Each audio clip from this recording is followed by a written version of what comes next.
My name is Maria Lizi Stroud. I am a patent and invention expert. I've been in this field for about a decade now, so I am excited to be here with you guys. I know you guys have some amazing inventions, and so we're going to cover chapter 2. So everyone, if you have a product, you definitely want to make sure you research it. Obviously, research is the first thing. Should I go through with it? Is there a market for it? Is there other products comparable to this? Can I get a patent, trademark, things like that? So in chapter 2, when you cover the visualization, once you research it and you start to develop it, I hear you guys are, chapter 3 is prototype. You want to get a prototype, but before prototype, you definitely want to have some type of visualization for it. So 2 of my services that I provide my inventors is a product sell sheet and a product video. So a product sell sheet is like basically a flyer of like what the product looks like, the benefit and features of it, your contact information, and then the product video is just a 30 to 60 second interactive video to show what your product is and what it does. So I know you guys have covered this, so I'm gonna skip past this. So about me, I am a serial inventor. I have upwards 50 plus patents in maybe about 5 different countries. I have 6 products right now in the market, selling on Amazon, eBay, e-commerce, in stores, all over. TV shows as well, so we're getting ready to go on 2 different TV shows this year. I always start out with a powerful affirmation because affirmation, manifestation, that's really how I was able to take like my ideas, bring them to life, write it down, start the research, set your goals, and just to continue to like accomplish each one check by check. So my light bulb moment for this particular invention, I love affirmations on my mirror. So I came up with this invention. This is what I'm going to be presenting. It's none of my clients, but I came up with it and I sat on it. So this is a lesson learned that if you have an idea, move forward. Don't wait. Don't think like, oh, I can't do it because I thought of it, I waited, and then literally a year later, somebody else came out with the invention. So it's called an affirmation mirror. I know you guys have written affirmations on sticky notes or on your mirror. So I wanted to have a mirror that says like all your affirmations. So even like if you go to get your hair done, right, or get your hair cut, right? So when they show you the mirror to show you what your hair looks like or your haircut looks like, it's going to say either their name, a positive affirmation, you look beautiful, nice haircut, something like that. So that's pretty much how I came up with this invention. Like I said, unfortunately, somebody came out with it right before I did because I sat on it for too long. So lesson learned. So this is a product sell sheet. There's typically about 7 things or more that you want to have on the sell sheet. You want to show what that product is, okay? So that's the mirror, and then you see the affirmation that's across it, right? So first you're going to have the name of your invention or your product. So make sure that it's something that is available domain-wise and available trademark-wise. Those are 2 different things, okay? You can own the trademark, but somebody else owns the domain. You have to buy it from them. So make sure the name that you pick is available on all fronts, okay? Even LLC or EIN, things like that. And then you're going to have a 1-sentence benefit statement. So that statement is going to basically say what it is and what it does in 1 sentence. So this is to look in admiration of self while capturing an amazing picture, okay? Then you want to list 5 to 10 different features of your invention. So here you see the benefit and features are capture full body photos, IR touchscreen, LCD on all sizes, licensed software. So originally, yes, I wanted to have an app so you can kind of like download your picture straight to your phone, things like that. Bluetooth, time trigger, flash, all the things we see in our, mirrors and selfie things that they have now. So I was a little bit too late, but I did come up with this before they had it out there. But you want to have also a graphic, a really good graphic or graphics. So a few different pictures of like what your product is and like what it does, so that they can kind of see exactly from just this one sheet. Because when you are in front of an investor or a customer, they have seconds and then they lose their interest. So if you can capture them with this just so sheet, they look at it, they see what it is, and they know what it does, your chances of getting that sale or that investment is like higher. Then you want to have your MSRP. If you guys don't know what that means, that's your sale price. Okay, so how much are you going to sell it for? What do you think you're going to sell it for? I know this is, like the preliminaries, the things that you do before you actually get your product to market, but you still want to be thinking in terms of what you've seen per your research, what's on the market, how much is it selling, are you competitive, okay? Next, your contact information. Always list contact information for the next 10 years, because you never know you're going to be 2 years from now. Don't change your number. If this is the number that you put on here, you never know. It takes, I would say, maybe 3 to 5 years before you can really see your invention come to life. I've been doing it for over a decade, so I know what it takes. About 3 years at least. So make sure your contact information is always current. And then, obviously, most important, before you even get to this stage, you should have a patent, okay? Or a trademark, depending on what you have. So make sure that they know that what they're viewing on the sell sheet is protected, okay? So that patent pending is sitting there. So a product sell sheet is a marketing tool that provides a concise and compelling overview of the product to potential customers, distributors, and retailers. It typically includes information such as the product features and benefits, the specification, pricing, your target audience, and any other relevant details that can help persuade the buyer to make a purchase. So is there any questions on the sell sheet? Yeah, sure. So even though someone else got it out there before you, if you came up with something better or in addition to, what they had, you still could do it. Absolutely. Yeah, you really don't want to reinvent the wheel, because that's going to take millions, okay? Because then you got to convince your market that this is a great idea. But when you innovate something that's already out there, you have already a proven market and a proven concept. And that's the two things your investor wants to know. So it is great to just innovate. And yeah, I could have innovated this, but I have so many other products, inventions, patents, I scrapped it. But yeah, definitely, if you have innovation, you have a novel feature, what they call for USPTO, or to get a patent, so definitely move forward if you have an innovation to it. Okay. Any other questions? Yes, I know this probably sounds silly, but what's the difference between the trademark and the patent? Okay, so it's intellectual property. And under intellectual property, IP, you have patents, trademarks, copyrights. Copyrights are typically for songs, lyrics, books, movies, something that's written, okay? A trademark is just either your brand name or your service logo. So if you had a logo made for your product, it'll be the logo. And then patents is what I specialize in. That's going to cover your whole idea, your product. So basically, you have a few different patents. You have the design patent that'll cover just the design of that bottle, right? If you did utility, it's going to cover all the functions of it and the whole entire description of what that product is or that patent invention is going to be. So does that make sense? So if you have a product, you would need the patent, and then for your branding, you would need the trademark? Correct. Okay. Yeah, you got to get all the IP. Thank you.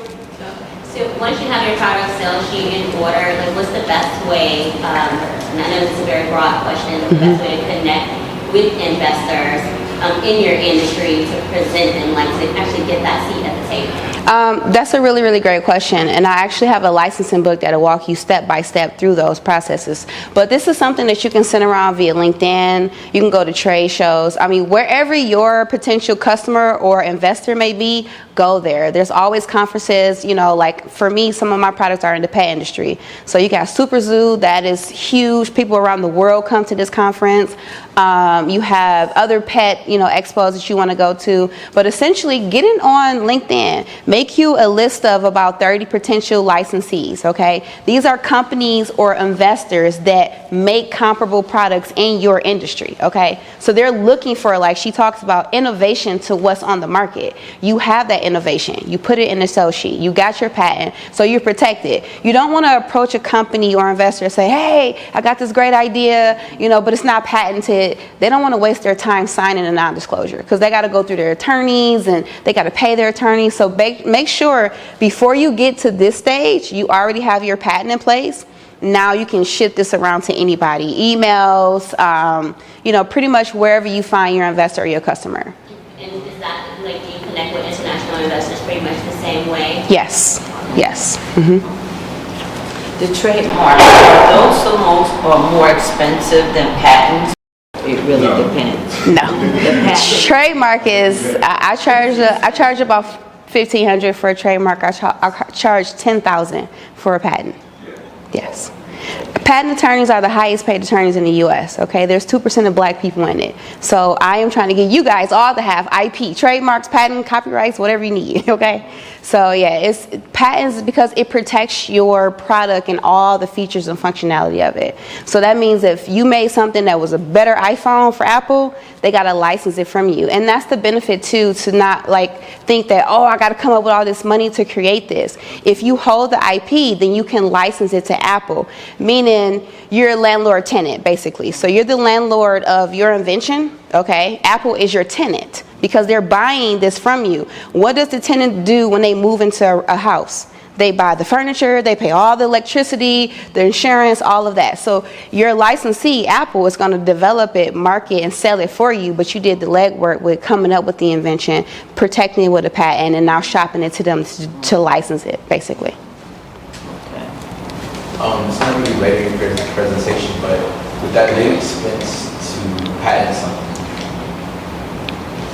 but you don't know if it has legs yet, is there like a cost-effective way to like be protected? So because I'm coming in at chapter 2, it's research. I don't do anything without research. So you're going to research before you get to the patent, okay? And before we can even move forward with filing the patent, you do even more research. You do a patent search, okay? Even though I include that in one of my searches, patent search, but I also still do a research for just patents so that you can make sure that before you file it, your chances of getting this patent is up there. Even for trademark, I'm going to do a trademark search on your logo or your name, making sure that, okay, this is what's out there, so you know what's your probability of getting it or not.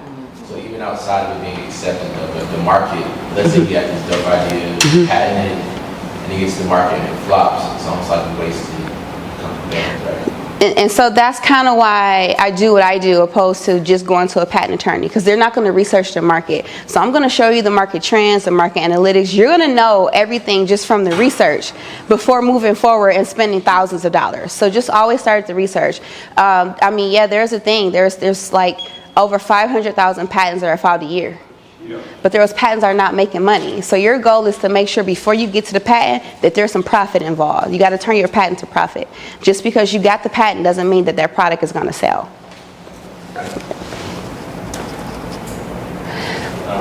Quick question.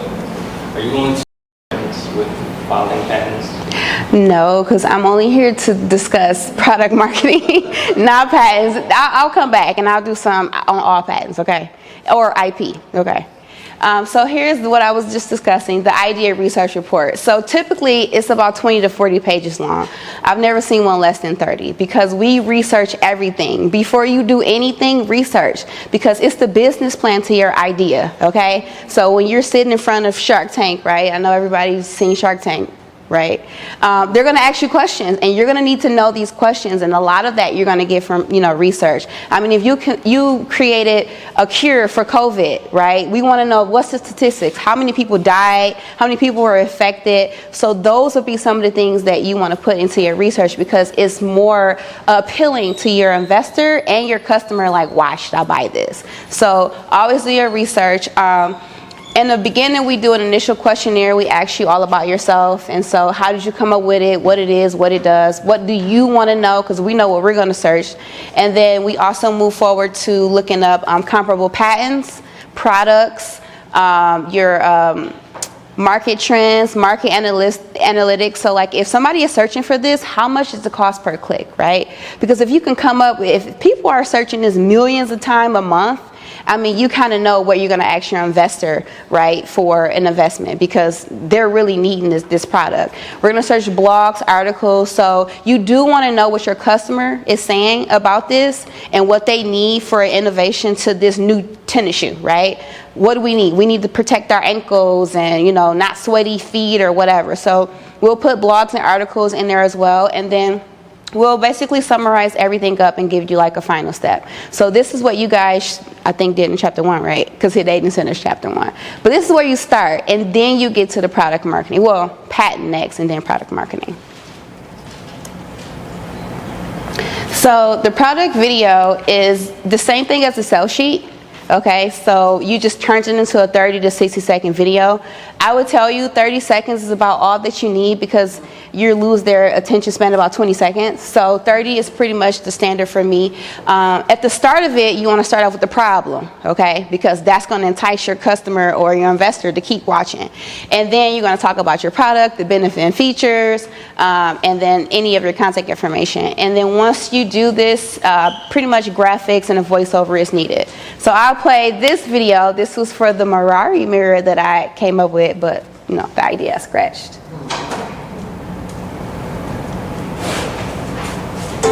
Enjoy taking selfies but can never get the full body picture? Of self while capturing an amazing picture. Maria is a mirror with a camera embedded inside or attached to any mirror in your home, capturing your full body pictures without the limited range of your arm's length or the assistance of another person present. The timer allows you to get in position for the picture and flash for the brightness if needed before the picture snaps. It's Bluetooth capable to transfer your photos straight to your smartphone or desired device. And with the Maria Mirror application, you can view your photos, add a filter, or keep for storage. The handheld version of Maria Mirror makes taking selfies even more fun. This takes selfies to a whole new level. Now, let's look in amazement while taking an awesome picture with the Maria Mirror. All right, so any questions about the video? This, I mean, I even went as far as I did file a patent. Yes, I did. And I have the drawings and all that done for you. So I'll show you what like a patent from your stage will look like. So this is called the specification. So everything in this is the written part of it. It describes the abstract, which is basically like a summary of what your invention is. Next is the background. So what's on the market? What's the problem with what's on the market? That's what you're going to have in your patent. And this is a provisional patent. So there's 3 patents. But say you came up with an idea and you like, I love this idea, I want to protect it right now, but I don't want to spend $10,000. Then you have the provisional patent. That's $2,500, typically around $3,000. And you want to file this. So now you have 12 months and your patent pending in this 12 months.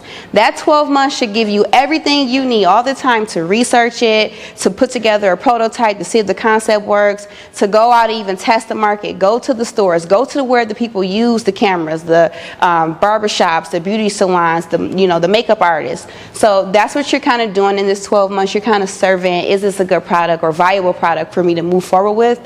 And so pretty much everything that you come up with, it goes into this patent. So this is the background of it. Patent language is like 1800 old English language, the way that they make you write it, the utility ones.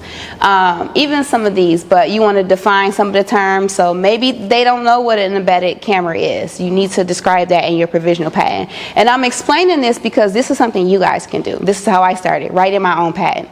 I took my mentor's course, who's been mentoring me for almost 15 years now, and I was like, okay, I can't do it. Like, you finish it off.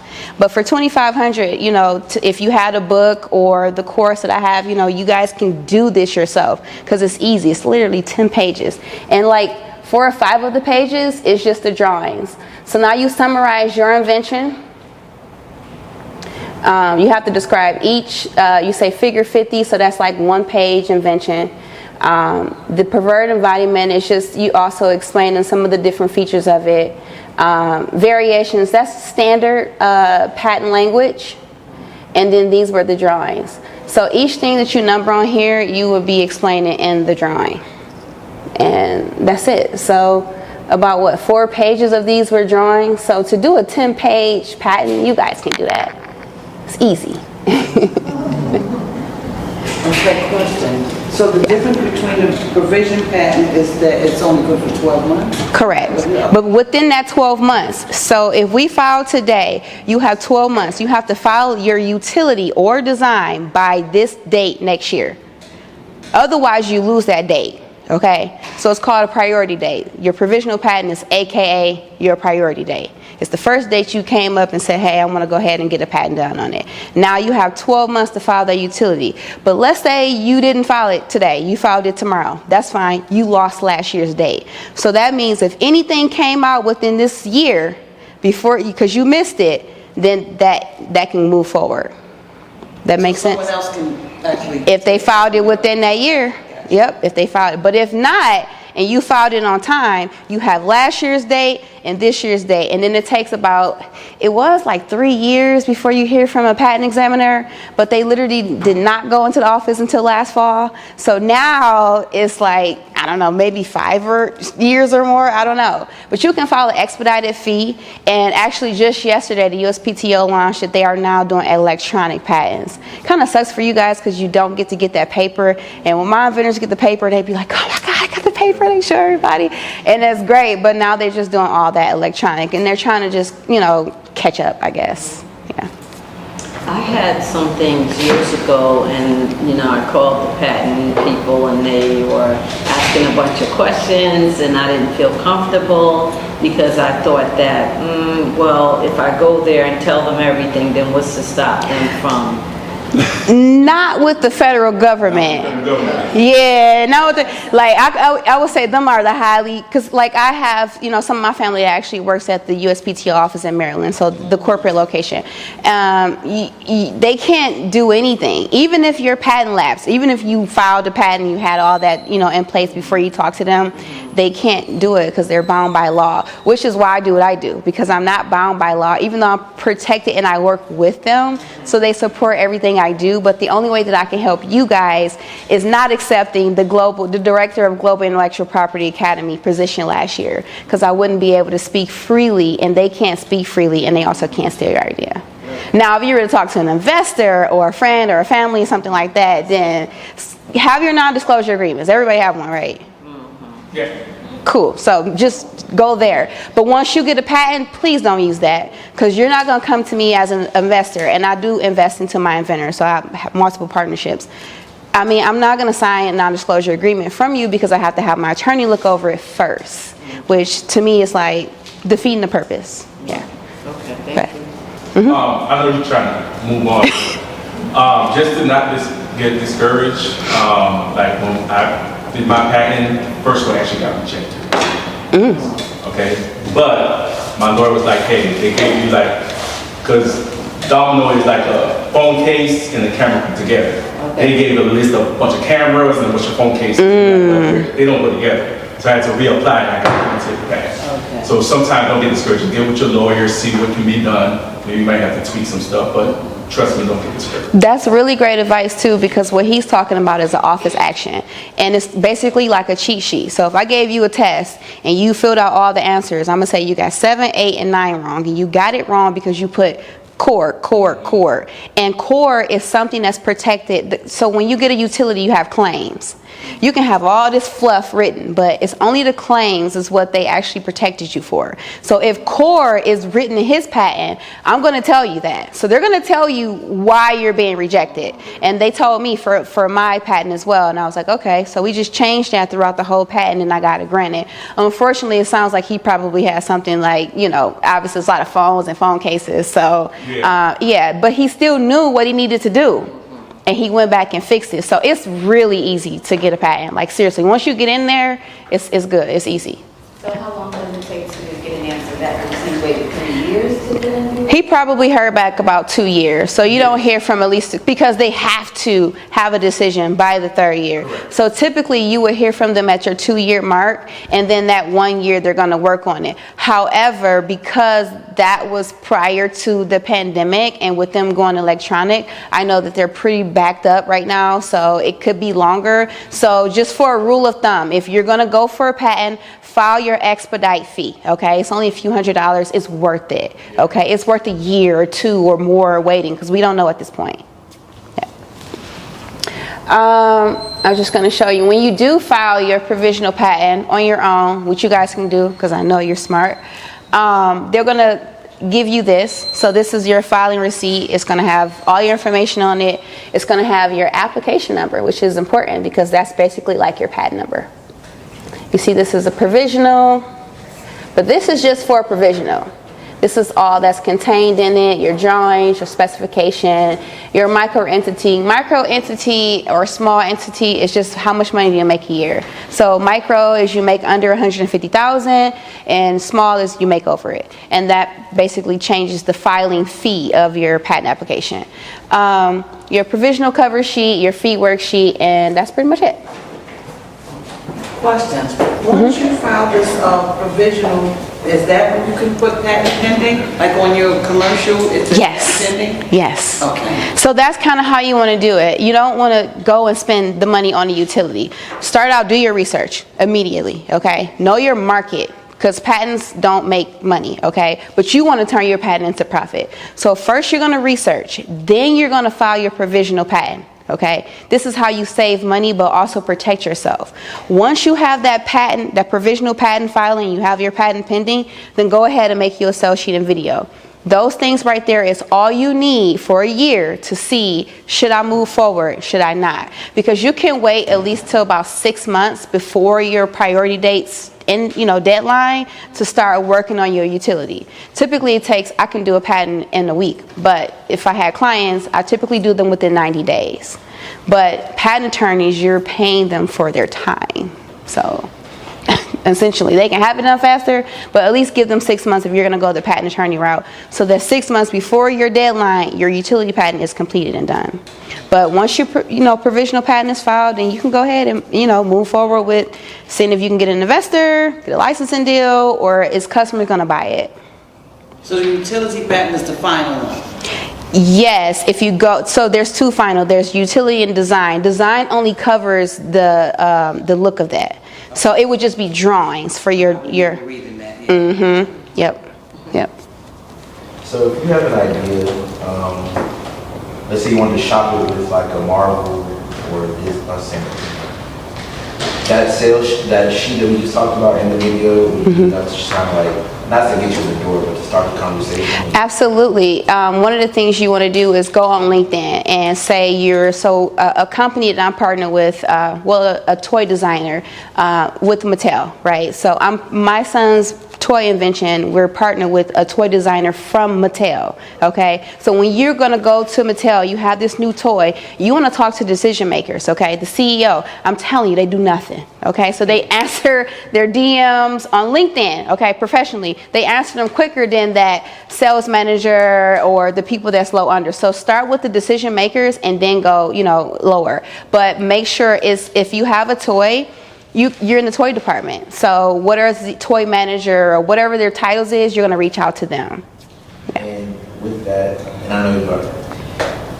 I know as black folks, we're paranoid that somebody's going to steal our ideas. I know, and so I want you guys to know that I love to give peace, love, and happiness, okay? So when you come to me, I have so many of my own ideas, like I'm not looking for yours, but to come in with peace and knowing that, okay, I have a peace of mind, I have the perfect expert, because that's why we're here, to help me with this idea. And then I'm gonna teach you everything about patents and invention. You're gonna fall in love with it. And then happiness is when you get to that deal. So I'm gonna give you the peace, love, and happiness, but I'm gonna need for you to leave the past in the past, okay? Yeah. Wait, with somebody over here. Sorry, I'm late to answer this question, but do you do patent drawings? I do all of it. You do? Okay. I do research, I do patents, trademarks, copyrights, we do the sales sheets, videos, prototype. My whole engineering team is in Mexico. I also do licensing. I do e-commerce. My e-commerce teams, 15 of them are in India. So I have a team working for me for around the world. So from start to finish, I help inventors from start to finish. But we're here talking about product marketing. I can't. So let's keep it to product marketing. You guys want to market your invention? Ask me some of those questions, please. Go ahead. Are there loans for patents? Whew. I'm going to say no, because that's the correct answer. But I'll tell you that I'm one of the first inventors that was also actually able to get funding for my invention. I got almost 6 figures, okay? So I just don't want to put limitations, but they don't fund those type of ideas. But I would say if you can get the right things done and get in front of the right people, then yes.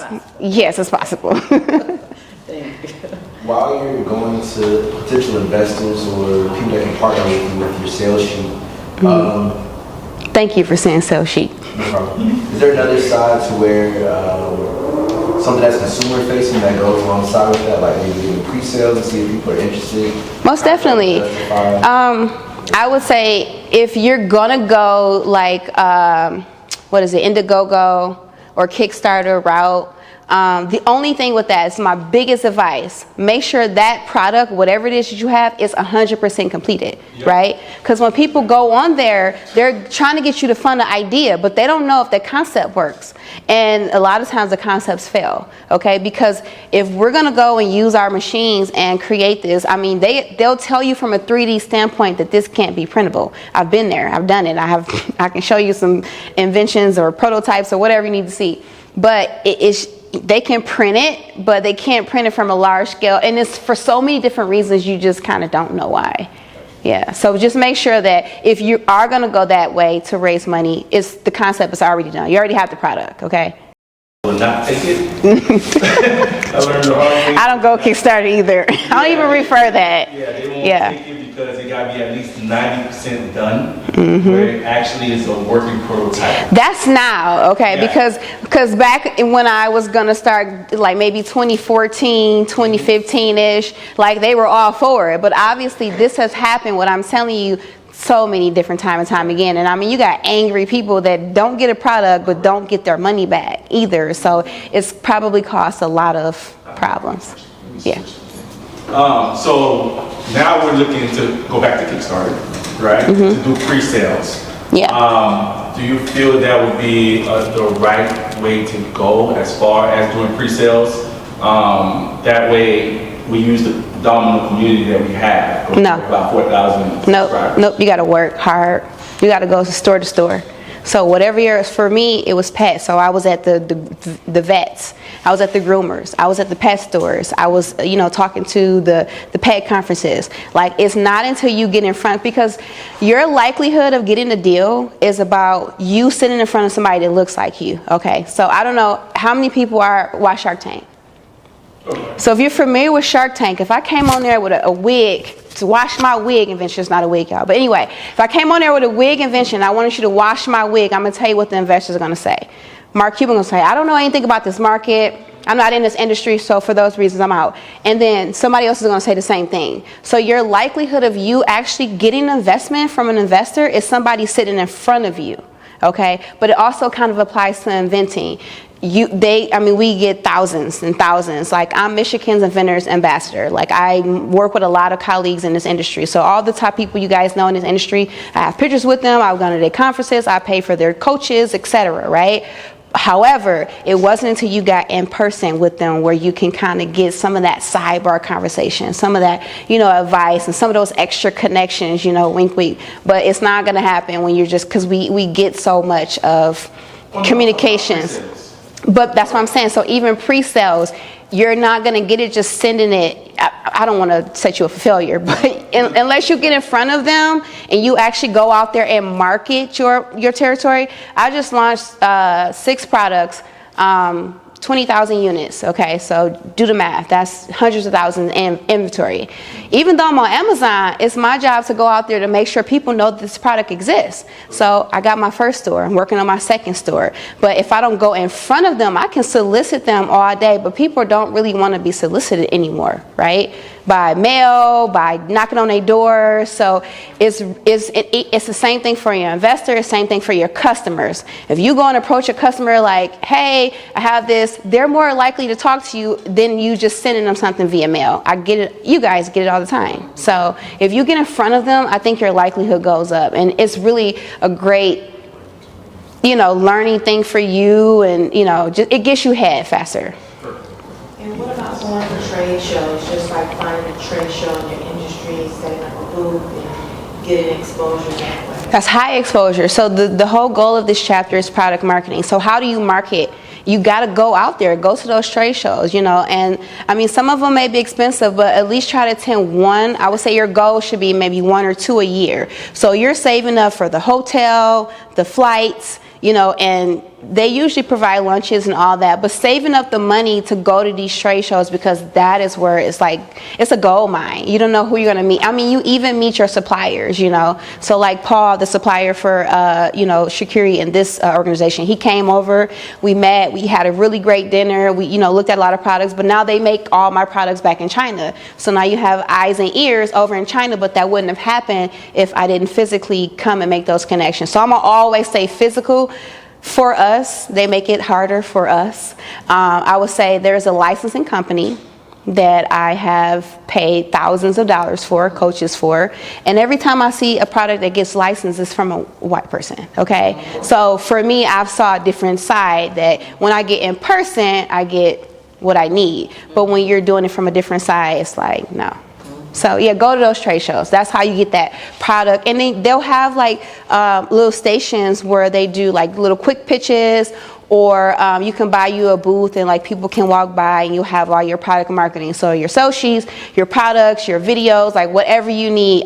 Even have, when you talk about surveying the market, make sure you get a survey monkey, you know, and have, you know, whatever survey. You want to know, like, what do they think about your idea? So, hey, you got 30 seconds to take this 5-question survey. You know, that's going to help you know who your customer is, your investor, if they're interested, what they're interested in, et cetera, because I've done that too. Yeah.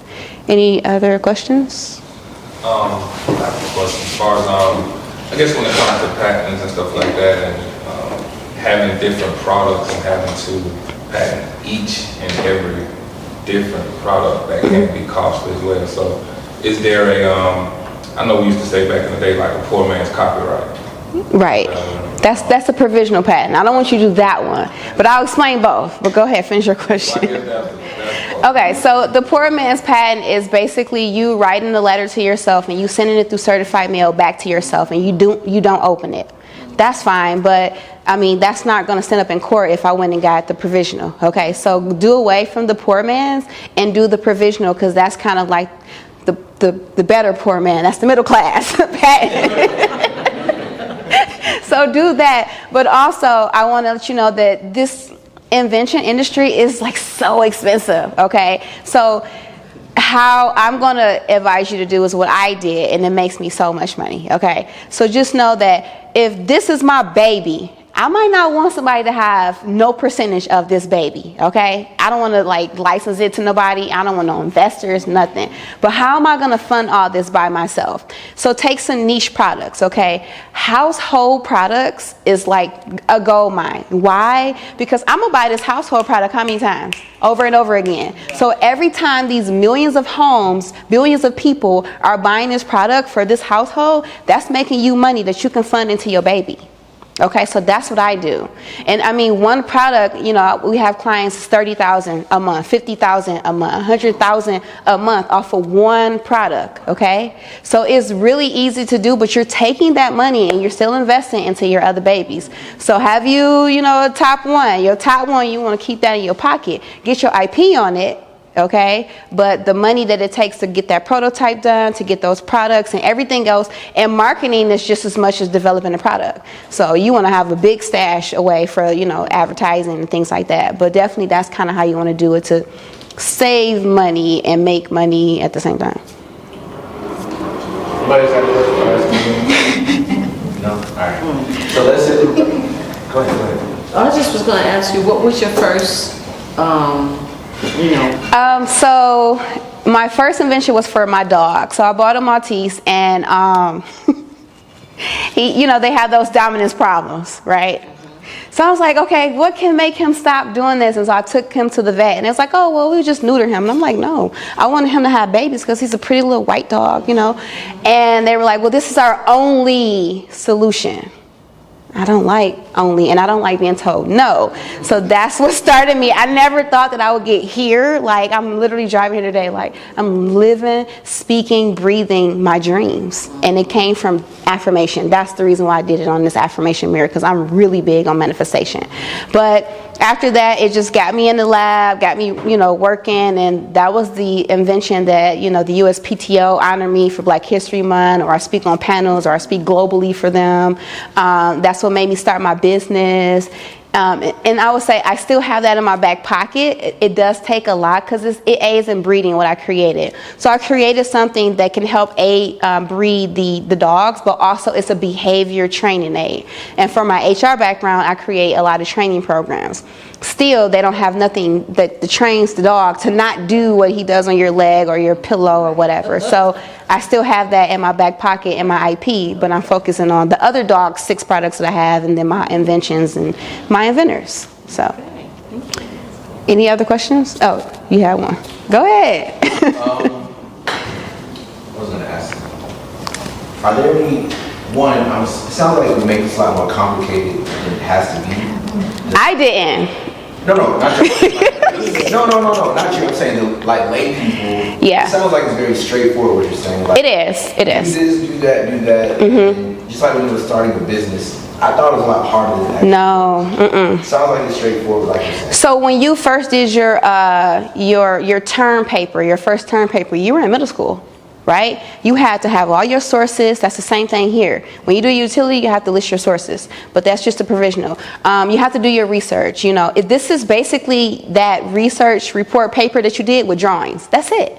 That's it. So it is easy. But of course, if there's 98% of white people that runs IP, that 2% can't tell you that you can do it by yourself and not have to pay these tens of thousands of dollars to, have them do it, when really you're just paying for their time, because this is easy, okay? Even if I show you a utility, I mean, it's not that much more difference. You just convert, this is a PPA, so you convert that into an NPA, which is a utility patent, non-provisional patent. And they make that, why is it like that? They make it technical just so you think that it's hard or you don't know how to do it. It's really easy. It's very easy. And my last question, I know the hours are, I think. I know I was late, so. The ethics of building something, right? So, one, I just come up with ideas just for fun, and they're not always something that it's not my world, but B, it's also not necessarily something that I want my face on. What are your thoughts on the ethics of building something that might be kind of like in the gray area? I mean, still do it. I mean, I have, a reality TV star who wants to be the face of my dog products. But then I just had another Cali Canine that is on Netflix for a dog training show. He's like, wait, I want to do it. So now I'm between 2 TV shows, 2 people. I don't have to put my face on it. I like to kind of be incognito anyway and just look like the broke college student. So I don't always look like this, but I woke up like this today. But that's the gift of having IP and then license it to somebody else. And you really do the research before, because if I came out with something that Apple wants, like right now I'm working on a client that has something amazing for Tesla, right? And it turned out to be one thing, we turned it into 3 things just to make sure that she's getting the protection. So now she's gonna go and do with Tesla or with any other, of those electric car companies. She doesn't need a trademark. She doesn't need a company. She doesn't need an EIN, because she's going to license it to them. They're going to put it up under their branding. So I do want you guys to think in terms of licensing. That is your best bet. I haven't seen anything different, okay? But your best bet is to give it to a company that makes, these comparable products. They already have the manufacturing. They have everything set up, but your innovation. So they're willing to rent that from you and pay you royalties and passive income while you sit on the beach sipping your mimosa or your mojito, or, so. Thank you. Anything else about product marketing? Because I know he's next. One question related to wholesale. Have you ever? I'm in wholesale now. You do wholesale? I've been in wholesale since 2019. Okay, awesome. Can you walk me through that model? Like, so you have your dog product, you want to wholesale it.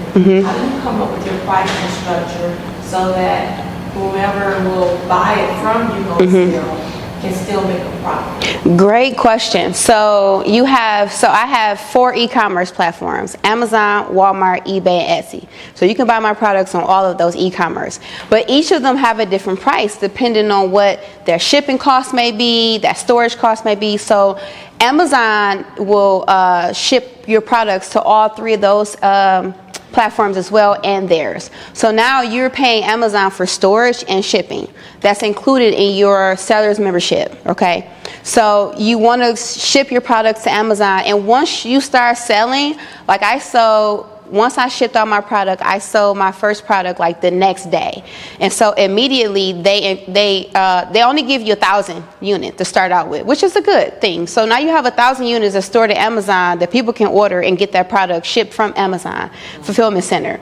But once you start selling, and like if you're brand registered, and like, so if you have your trade name, your trademark, okay, you can brand register that through Amazon. So that's pretty much what I did. I brand registered to Amazon. So now anything that says doggy love is going to run through their billions of search systems, okay? And so it's going to be shipped out accordingly. So once that's happened, you know, you have Amazon's price, you have eBay price, you have Walmart price, and you have Etsy price, okay? So those are different. So you want to look and see what's selling, how much is it selling for, and you kind of decide. So say, for instance, my LED dog collar, okay? It's a light up dog collar. And also, just because you came out with a product to sell, you know, and make money to fund your baby, you can still innovate those. Okay, so I did. So I have patents on the products that I have out in the market. So the next set of products that we order is going to all have IP.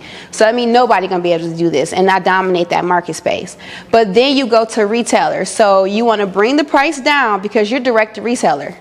So there's no shipping involved. So now you cut the shipping costs.